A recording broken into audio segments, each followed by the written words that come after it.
সুপ্রিয় দর্শক, আসসালামু আলাইকুম। কেমন আছেন আপনারা? নিশ্চয়ই ভালো আছেন। আজকের ভিডিওতে আপনাদের সবাইকে স্বাগত জানাচ্ছি। আজকে আমি আপনাদের সাথে খুবই গুরুত্বপূর্ণ একটা টপিক নিয়ে আলোচনা করব, আর সেটা হচ্ছে প্রতিদিন আপনার করা ছোট এই 3টি ভুলের কারণে ব্রণ, মেস্তা সহ ত্বকের সমস্যা লেগেই আছে, সমাধান হচ্ছে না। যে কোনো স্কিন কেয়ার প্রোডাক্ট ব্যবহার করছেন না কেন, যতই চেঞ্জ করছেন না কেন, কোনো দীর্ঘস্থায়ী রেজাল্ট পাচ্ছেন না। তো চলুন জানাই যে কোন 3টা ভুল আপনি প্রতিনিয়ত করছেন, অথচ এগুলোকে আপনি গুরুত্বই দিচ্ছেন না এবং এর কারণে আপনি এত ক্ষতিগ্রস্ত হচ্ছেন।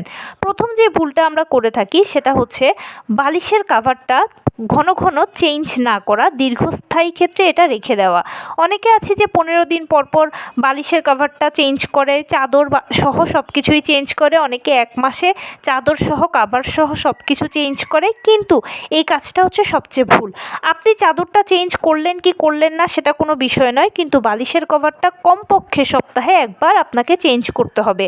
আরও বেশি ভালো হয় যদি আপনি সপ্তাহে চেঞ্জ না করে 2-3 দিন পর পর চেঞ্জ করেন, তাহলে সবচেয়ে বেশি ভালো হয়। কেননা বাতাসে বিভিন্ন ধরনের জীবাণু ভেসে বেড়ায়, আর যেহেতু আমাদের বালিশ, বিছানার চাদর এগুলো বিছানায় পাতা থাকে, যার ফলে অনায়াসেই কিন্তু জীবাণুগুলো বালিশে, কাভারে লাগছে। এছাড়াও প্রতিদিনই আমরা কিন্তু ঘুমুচ্ছি বালিশে, প্রত্যেকেরই আলাদা আলাদা নির্দিষ্ট বালিশ থাকে। তো সে বালিশে আপনি ঘুমুচ্ছেন, এর ফলে কি হচ্ছে, আপনার ত্বকের মধ্যে ধুলোবালির লেগে থাকা জীবাণুগুলোও কিন্তু বালিশে লাগছে। আর আপনি প্রতিদিন ত্বক যতই পরিষ্কার করছেন না কেন, কাভার তো চেঞ্জ করছেন না, এর ফলে কি হচ্ছে, আপনি ওই যে ময়লা বালিশটাতে শুচ্ছেন, সেই ময়লাগুলো আবার আপনার ত্বকে লাগছে।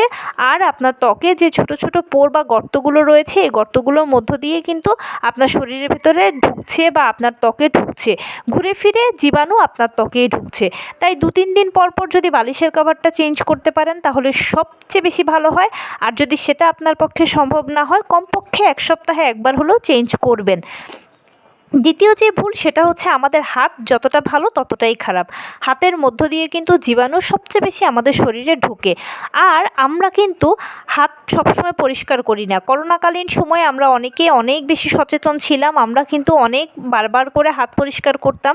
এখন করোনা যেহেতু অনেকটাই রেগুলার হয়ে গেছে, যার ফলে এখন আর আমরা সেরকম হাইজিন মেনটেন করি না। এই জিনিসটা করবেন না। হাত দিয়ে কিন্তু আমরা বারবার আমাদের স্কিনকে টাচ করি, যার ফলে কি হয়, হাতের লেগে থাকা জীবাণুগুলো আমাদের শরীরে প্রবেশ করে। এই জন্য কী করতে হবে, অবশ্যই প্রতিদিন আপনি বাসায় থাকেন বা বাহিরে যান, ঘন ঘন করে হাত ধুবেন। এতে আপনার হাতটা পরিষ্কার থাকবে এবং হাত দিয়ে জীবাণু আপনার ত্বকে ঢুকবে না। আর বিশেষ করে আমাদের অনেকের আছে যে ব্রণ থাকলে তো আমরা বারবার করে সেখানে হাত দিই, বা আমরা ত্বকেও বারবার করে মুখে হাত দিতে থাকি। এই কাজটা করবেন না, সবসময় হাত পরিষ্কার রাখবেন। এর পাশাপাশি যেটা করবেন সেটা হচ্ছে নখ। আমাদের নখ পরিষ্কার রাখাটাও প্রয়োজন। এই জন্য অবশ্যই আপনার নখটাকে একটা নির্দিষ্ট শেপে রাখবেন, এবং সেটা নেল কাটার দিয়ে তো অবশ্যই কাটবেনই, কিন্তু সেই নেল কাটারটা যতবারই আপনি ইউজ করবেন এরপরেই কিন্তু আপনারা ফুটন্ত গরম পানি দিয়ে ধুয়ে ফেলবেন, জীবাণুমুক্ত করে ফেলবেন। ফাইনালি যে ভুলটা কখনোই করবেন না সেটা হচ্ছে বারবার করে আয়নার দিকে তাকাবেন না। আপনি যতবার আয়নায় তাকাবেন ততবারই আপনার নিজের মধ্যে কিছু না কিছু খুঁত বের হতে থাকবে। আপনার মনে হবে যে এটা বুঝি একটু বেশি হয়েছে, ওটা বুঝি কম হয়েছে, এই বুঝি একটা পিম্পল বেরোলো, এখানে বুঝি একটা কালো দাগ পড়লো, এখান দিয়ে মনে হচ্ছে যেন একটু ছোপ ছোপ লাগছে, আগে তো এরকম দেখিনি। তো এই ধরনের সমস্যাগুলো যখন তৈরি হবে বা মন থেকে যখন আপনি সমস্যাগুলো বের করতে থাকবেন, তখন সমাধানের জন্য একের পর এক হয়তো বা প্রোডাক্ট ব্যবহার করবেন, অথবা কোনো ন্যাচারাল কিছু আপনি ব্যবহার করবেন, যার ফলে হবে কি যে আপনার ত্বক একটা কিছুকে শ্যুট করতে করতে অন্যটা আপনি তাকে দিচ্ছেন, সেটা বুঝতে বুঝতে আপনি তাকে আরেকটা প্রোডাক্ট দিচ্ছেন। কখনো আপনি প্রোডাক্ট দিচ্ছেন, কখনো আপনি প্রাকৃতিক উপাদান দিচ্ছেন। এর ফলে হবে কি যে আপনার ত্বক সব মিলিয়ে শ্যুট করতে না পেরে হয়তো বা দেখা যায় এতে ক্ষতি বেশি হয়।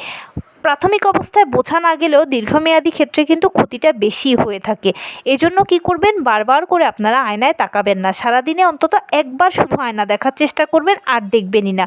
দেখবেন তেমন একটা সমস্যা আপনার চোখে পড়বে না। আর সবচেয়ে বেশি ভালো হয় কি জানেন তো, আমরা যে কোনো কিছুতে যখন নিয়ম মেনটেন করব, আমি যে ভুলগুলো বললাম, যে এই ভুলগুলো যখন সমাধান করে আসবেন, তখন দেখবেন যে জীবাণু আপনাকে খুব একটা টাচ করতে পারবে না। আর যখন জীবাণু আপনাকে টাচ করতে পারবে না, তখন আপনার স্কিন প্রবলেমও অনেক কম হবে। তো এই ছিল আজকের ভিডিও।